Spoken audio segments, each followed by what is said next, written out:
First and foremost, I like to thank everyone with the encouraging messages that you guys sent. They truly mean a lot to me. It has made me realize that this is definitely not my story.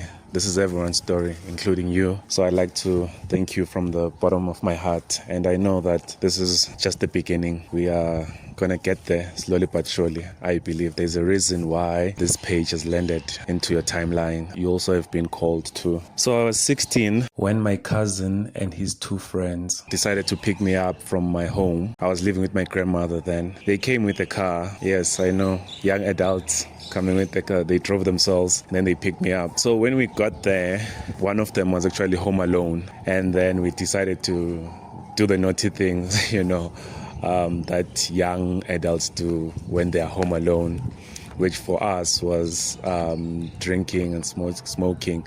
But that day, they introduced something new to me, which is benzine or turpentine. It's in a plastic bottle. It's a benzine. It's in a plastic bottle. It looked like turpentine. It's transparent for those who don't know what it is. So they started inhaling that benzine using our clothes. At first, I didn't get high or didn't get anything. It was just a normal feeling, But my friends were busy laughing, and you could see that they were out of this world, But for me, it never did anything. Later on, I was like, no, let me just pour more and then start inhaling more. Then I started inhaling more. And then out of nowhere, a fifth person came.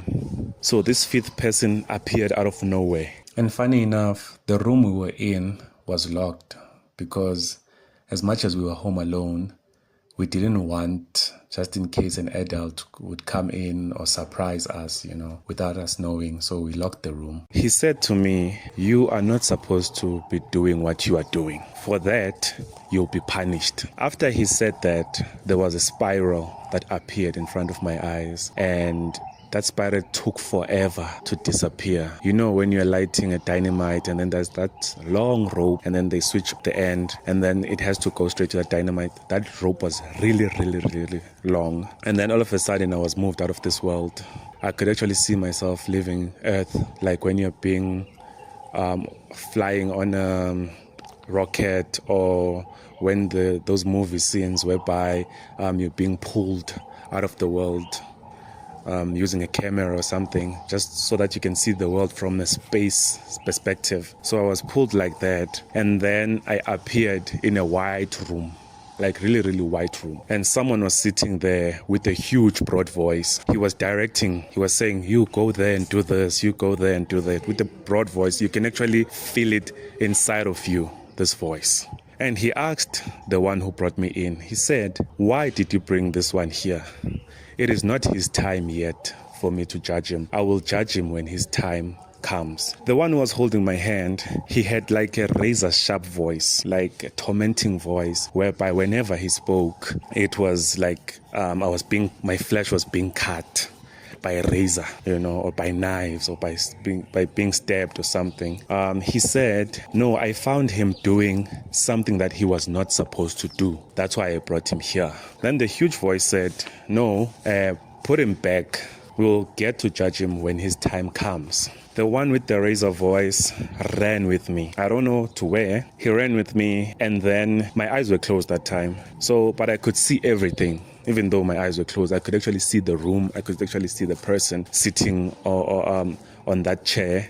Although I can't see the face, but I could actually see that there was a figure in there. And then the one with the voice, I could actually tell that, okay, this person doesn't want me to do bad things, or he's so happy that I've done bad things. Later on, he ran with me, and then the big voice said, "Go and go after him, because if he buries him, we will never find him, because he will hide him, basically. He will bury him in a place where we'll never find him." And then I could hear flapping of wings running towards us. He continued to drag me until the edge of a mountain or a cliff of something that felt or looked like the mountain. And I could actually see from even though my eyes were closed, right? But I could actually see that or feel that this person can't fly like the other guys who are sent to rescue me, because he seemed as if his wings were wounded. Because if he could fly, he was just supposed to fly with me over that cliff or over that edge. That's when he said,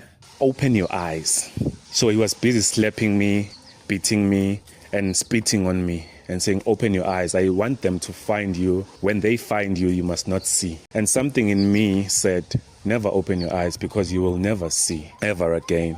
So I didn't know whether it was me seeing physically or me seeing spiritual. I don't know what it was, but I never opened my eyes. And then later on, I woke up. My cousin and his two friends were in tears, and the fifth guy was nowhere to be seen. I asked about the fifth guy and said, "Guys, have you seen the fifth man that was here?" They said, "We don't know what you are talking about. All we know, it was just the four of us. No man has entered or woman entered this room." They said, "We tried opening your eyes. We tried looking at your pulse. You were not breathing. You were gone." And then I made a joke and said, "Guys, no, stop putting so much attention on me.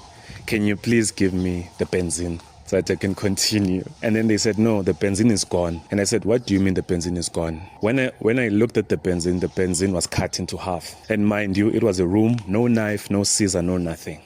So I asked them, "Why did you guys cut the benzine in half?" I know it was a rhetorical question.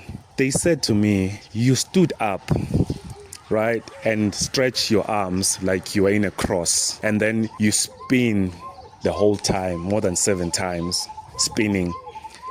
The benzine was standing on those old television stands, and I hit my head on the other corner of the television stand. They said that after I hit my head there and I fell, that's when the benzine also fell and torn into half. I couldn't believe it at that time, but I couldn't even tell them where I was or what I was going through. So it remained my secret, because I didn't want people to think that I was going crazy. Or as one of you guys said on the comments, I'm going cuckoos.